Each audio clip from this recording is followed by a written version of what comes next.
Ну, действительно, очень интересный и известный случай, который широко обсуждается исследователями, это экспедиция адмирала Бёрда в Антарктиду, когда они пытались найти те базы, которые создавали немцы во время Второй мировой войны.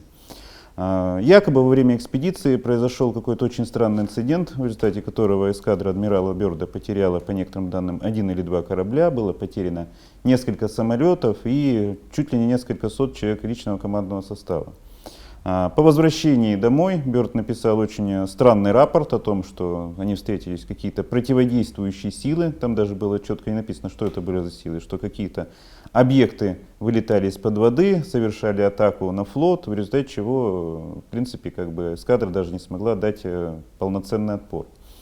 Но с течением времени стало понятно, что все было немножко не так. Нужно понимать, что уже сразу после войны, осенью 1945 года, по приказу адмирала Кузнецова, в район Антарктики был направлен уже наш конвой, состоящий из нескольких десятков кораблей, нескольких подводных лодок.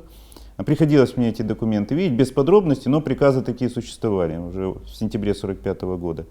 Как мы знаем, позднее именно на месте немецких баз Второй мировой войны была создана наша база Новолазаревская, которая существует и здравствует до сих пор. И, вероятно, эскадра адмирала Бёрда столкнулась не с какими-то там мифическими летающими тарелками Третьего рейха, а прошел вполне адекватный и понятный многим военным, ну, скажем, может быть, вооруженный или невооруженный конфликт между советскими моряками и американскими моряками, которые, естественно, приплыли туда тайно, никого не предупредив. Естественно, мог возникнуть какой-то конфликт за территориальные интересы, который, ну, как это часто бывает, чтобы не поднимать и так напряженные отношения, потому что холодная война уже назревала, ну вот придумали такую сказку о каких-то мифических летающих тарелках. Да, приходилось 10 лет назад участвовать в одной очень интересной научной программе. Наша задача заключалась в том, что мы изучали старые документы по линии НКВД, которые уже были на тот момент не секретные, по линии ГПУ, и в том числе работали с документами, которые захватила наша разведка, в том числе, когда в 1945 году брали Берлин, и, скажем так, последующие архивы, которые уже были написаны на основании тех данных, которые были получены от АННРБ и от Третьего рейха. Среди этих документов были очень интересные донесения, которые говорили о том, что уже в 1939 году немцы снарядили не просто научную экспедицию в Антарктиду, а поплыли они туда конкретно пытаться найти древние города той цивилизации, которая существовала на антарктическом континенте несколько тысяч лет назад, и, может быть, даже миллионов лет назад, когда Антарктида была еще пригодна для жизни.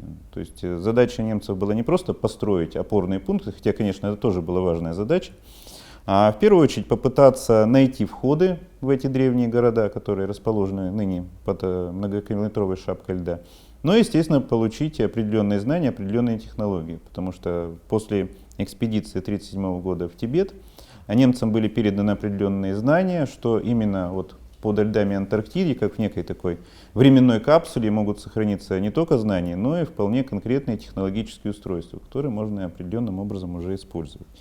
Соответственно, сохранились, сейчас вот у меня в архиве находятся и лоции для немецких подводных лодок, где указано, как проходить под льдами от Антарктиды и где находятся эти входы.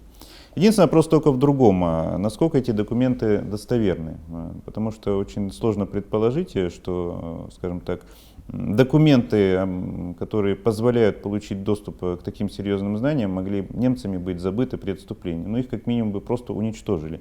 Потому что никак бы не допустили, чтобы они попали в руки советской разведки. Может, да, действительно, как это очень часто любил делать Отто Скорцени, это гениальный немецкий разведчик, контрразведчик. Советским войскам был подброшен некий вектор, который направил исследования абсолютно в другом направлении. И это очень понятно на самом деле, потому что мы прекрасно знаем, что верхушка Третьего рейха, им нужно было время для того, чтобы, ну, во-первых, перебросить технологии, ресурсы и распылить тех оставшихся офицеров СС по всему миру. И именно вот такое отвлечение внимания от конкретных областей могло дать как раз вот этот шанс, вот эту вот, скажем так, временную паузу в несколько лет для того, чтобы немецким, скажем так, вот этим офицерам легализоваться уже где-то в других странах. Но что очень интересно, среди этих документов была одна такая интересная пояснительная записка, назовем ее так, по линии ЦК КПСС, где были такие странные слова. Это был от, по-моему, 29 октября 1945 года, где было сказано, что до сего времени мы точно не располагаем информацией о местонахождении Адольфа Гитлера и его ближайшего окружения. И была ниже сделана рекомендация всем оперативным сотрудникам, всем, скажем так, контрразведчикам в других странах активизировать агентурную работу с целью выявления нахождения оставшихся нацистских преступников, непосредственно Адольфа Гитлера.